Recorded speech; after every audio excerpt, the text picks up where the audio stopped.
අවරට නොයනා හිරු දෙක හඬනා හිරු රැස්ස ගවුවා ඉන්නද කියලා කඳුලක් නැව්වා ඉන්නට මාමගේ මුළු හදවත දුන්නා හාසකම. Hi guys, welcome back to my YouTube channel. මං හැම vlog එකකම වගේ පොරොන්දු වෙනවා සතියට සැරයක් vlog එකක් ගෙන්නම් කියලා. ඒත් at least සති දෙකකට ලඟ වෙන්නම දවස් යනවා. ඉතින් මේ තියෙන්නේ මම අසනීප වෙන්න දවස් දෙකකට කලින් රෙකෝඩ් කරන්න ගත්ත vlog එකක්. මං අන්තිමට කියන්නම් මොකද උනේ කියලා. ඉතින් පහුගිය දවස් ටිකේ මට උණ හැදෙන්න වගේ අසනීප වෙලා තිබ්බා. ඒත් ඉතින් උණ ආවේ නැහැ. පහුගිය ටිකේ වැස්සයි හුළඟයි හින්දා අපිට රෙකෝඩින් එහෙම ගොඩක් එකතු වෙලා තිබ්බා. මොකද සිග්නල් හුවෙන්නේ නැහැ නේ. ඒකින් හින්දා මම ඒ ටිකවත් අරව බලන්න ඒ ටිකෙන් ෂෝට් නෝට් එකක් හදන්නත් ඕනේ කියලා වෙලා පටන් ගත්තා. මොනවම හරි කරන්න. මොකද නිකන් හිටියොත් මං කම්මැලි වෙනවනේ. ඉතින් ඔයාලා දන්නවනේ මං ට්විස් කෙනෙක් කියලා. මට ඉන්නවා විනාඩි 10ක් වැඩි මං ලක කෙනෙක්. ඉතින් එයාටත් උන හැදුනා. හැබැයි එයා වෙනදටත් වැඩි හොඳට වැඩ කළා. පාඩම් කරනවා, ගෙදර කට්ටිය බලා ගන්නවා, ක්ලාස් ෆීස් ගෙවන්න බැංකුව යනවා. හරිම ඇක්ටිව් හිටියා. මං තමයි චුට්ටක් ඇඟට අමාරුවත් ඔහෙ බැලලා හිටියේ. කොහොම හරි මං පහුගිය සතියේ ඉස්කෝලේ ගියෙත් නෑ. ඇඳටම වැල්ලා ඔහේ හිටියා. කොහොම හරි මේ මට මහරෑ හැරුණා. දැන් වැඩ කරන්න ඕනි කියලා පිටින් කාපු හින්දා මම වලට කල්ලත් කිව්වේ ගැට ගාපලාට වැඩ ටික ටටක් ගාලා කරලා ඉවර කරනවා. ඉතින් මම මහරෑ ඔය මම වල අන්තිම වෙලාව පෙන්නන්න වැඩ ඉවර කරනකොට මට හිතුණා දැන් වැඩ කරන්න හරි කියලා. ඉතින් මම නැගිට වෙලාවේ වැඩ ගන්න පටන් ගත්තා.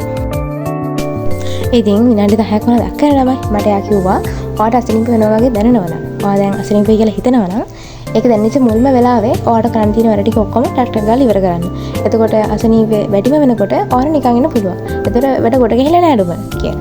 මම ඉතින් හිතුවා දැන් මට වැඩ ටික ටක් ගාලා ඉවර කරගත්තා නම් හරි කියලා. මොකද මට රෙකෝඩින් කීපයක් කොට ගහලා තිබ්බා. මම ඒ ටික ටක් ටක් ගාලා බලලා පැන්සිලෙන් ලියාගත්තා. රූප සටහන් ටික ෆොටෝස් ගහගෙන. මේක මහන්නට වැඩක් තමයි. ඒත් මම ඒක කරගත්තා. මොකද නැත්තම් මම කරන්නෙම නෑ. ඉතින් ඒ ටිකේ රූප සටහන් ටික ඇඳලා පැන්සිලෙන් ටිප් ටික පැනල් ලියන ගමන් තමයි මම ඉන්නේ. ඉතින් ඔයාට වැඩ කරන්න අකමැති වෙලා නම් ඔයාට වැඩ කරන්න කම්මැලි නම් ඔයා ආස විදිහට අර ටික කරන්න පටන් ගන්න. දැන් ඔය උතන මම මේස නිකන් පිස්සක් පලා මල් වගේ තිබ්බේ. මම ඒක ඔක්කොම අස් කළා. ඊට පස්සේ මගේ මල් පොච්චි ටික තාපෝ පස් දාලා ඒක ආයෙ ලස්සනට හදලා තියලා වැඩ කරන්න පටන් ගත්තා.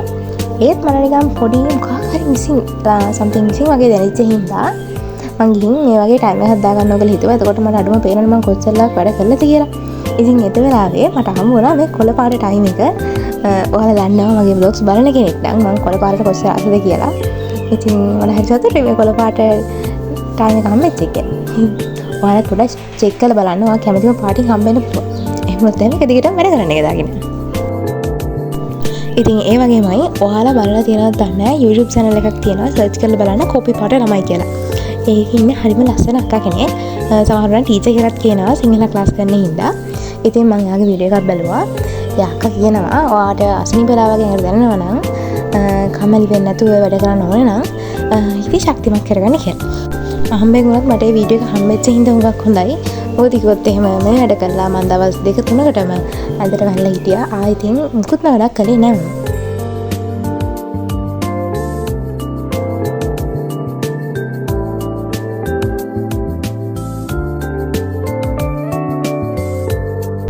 ඉතින් ඒ වගේමයි ඔයාලා මගේ වයස. ඒ කියන්නේ 2027 ලෙවල් කරන 13 අයියලා අක්කරන. ළමයි ඔයාලා වැඩන් වෙනකොට වැඩ ටික පටන් ගන්න තියෙන්න ඕනේ. නිකන් ඉන්න එපා. ඔයාලට කම්මැලි නම් අඩුම ෆිසිකල් ක්ලාස් එකකට හරි යන්න ඉස්කෝලේ යන්නත් කම්මැලි නම්. මොකද මට තේරිච්ච දෙයක් තමයි දැන් අපිට ක්ලාස් වැඩි හින්දා අපි නිතරම ගෙදර ඉන්නවා. ඒ ගෙදර ඉන්නකොට තව කම්මැලි වෙනවා. මම ඉතින් තීරණය කළා ඉස්කෝලේ යන්න. සමහර උගන්නන්න නැත්තම් ඉස්කෝලේ 13ට උගන්නන අඩුවෙන් සමහරලාට ඒ කියන්නේ ගුරුවරු නැති ඉස්කෝලයක් නම් ඒ වගේ නම් ඔයා හොඳ තීරණයක් ගන්න හිතලා ඒ වුණාට ඉස්කෝලේ උගන්නනවා නම් මොනවා හරි උගන්නනවා නම් යන්න මුල් පාඩම් ටික ෆිසික්ස් වල හරි බයෝ වල හරි මුල්ම පාඩම් ටික මගල්ලා නම් ෂේප් එකේ ටිකක් දැන් පටන් ගන්න අපව කරන්න. මොකද කිව්වොත් එහෙම මුල්ම පාඩම් ටික ෆිසික්ස් වල නම් ගොඩාක් ලොකු පාඩම් ටිකක් ඒ ටික මගහරින්න හොඳම නෑ. ඒ වගේම තමයි විෂයන් තුනම හොඳට බැලන්ස් කරගන්න අපේ ටීචර් මිස් මේ දවස්වල නිතරම කියන දේ තමයි පුතේ එක විෂයක්වත් මගහර ගන්න එපා. තුනම බැලන්ස් කරගෙන යන්න. මොකද අන්තිම මොහොතේ එකක් මුලින්ම කරනවා කියන්නේ අනිත් දෙකම අපව වැරලා යනවා කියන එක කියලා. ඉතින් මේ වීඩියෝ එක මෙච්චර වෙලා බලපුවා ඔයා 2027 ලෙවල් කරන ළමෙක් නම් අනිවාර්යයෙන්ම 2027 ලෙවල් කියලා දාගෙන යන්න. ඒ වගේමයි 2028 අලුතෙන් මේ ලෙවල් කරන ළමෙක් නම් අනිවාර්යයෙන්ම ඔයා 2028 ලෙවල් කියලා දාලා ඔයා කරන සබ්ජෙක්ට් ටීම් එකත් දාගෙන යන්න. අපි බලමු මොනවද ඔයාලා කරන්න කියලා. මොකද මට වෙලාද තවයි නෝට් උනේ චූටි චූටි නංගිලා වලකට හරිය මගේ වීඩියෝස් බලනවා කියලා. මට ඒක ගොඩක් සිතටුයි. ඒ ඉතින් ඔයාලා කමෙන්ට් එකක් දාලා මට කියන්න ඔයා මොනවයිද කියලා. ඔතන දවසේ හිතන්න එපා ළමයි. වෙලාව ගැන විතරක් හිතන්න. මෙන්න බලන්න වැඩ කරන විදිය අපි කියනවා. මේ වගේ චූටි චූටි කුරුමින වෙන එක හොඳයි කියනවා නේද? මම දන්නවා. යුනිවර්සල් ඔය ගැන එහෙම දන්න කට්ටිය කියනවා. ඉතින් මම බලාපොරොත්තු වෙච්ච විදිහටම මම දවස් දෙකක්ම හොඳටම අමාරු වෙලා ඔන්න මට උනාවා. මම ඊට පස්සේ බෙහෙත් අරන් ගෙදර එනකොට මෙන්න බලන්න චූටි යාළුවෝ දෙනෙක් අපේ වත්තට ඇවිල්ලා යාළුවා ළඟට යද්දි බලයි. මම ඉතින් දුරින් ඉඳන් යාළුවව රෙකෝඩ් කරගත්තා. ඉතින් කොහොම හරි මම අර කලින් කිව්වත් වගේ මට දවස් දෙකක් විතර ටිකක් වැඩිපුර අමාරු වෙන්න ගත්තා. ඊට පස්සේ කලින් දවසේ හොඳටම මුණ ඇවිල්ලා මම අසනීප වුණා. මම ඉතින් බෙහෙත් ගෙනාවා. ડોක්ටර් කිව්වා මේ දවස්වල වෛරස් වලක් තියෙනවා. ඒ හින්දා පරිස්සම් වෙන්න කියලා.